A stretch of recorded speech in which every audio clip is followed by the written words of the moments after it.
Говорят, молодость не порок, а старость – недостоинство. И молодым, и старым приходится зарабатывать хорошую репутацию своими делами и поступками.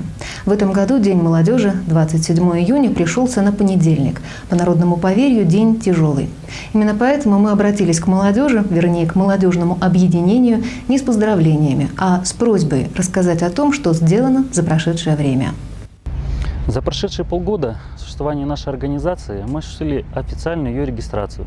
И теперь у нас есть собственный день рождения. Это 4 марта 2005 года.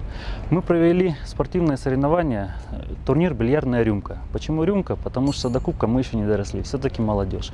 Организовали благотворительную акцию, в ходе которой собрали игрушки, книжки и одежду для дома-интерната поселка Серебряный Бор. И считаем мы своим главным достижением. Организовали круглый стол с директором нашей станции Тарасовым Олегом Владимировичем и председателем профкома Фаткуллиным Константином Михайловичем, в ходе которой задали вопросы, которые задала наша молодежь.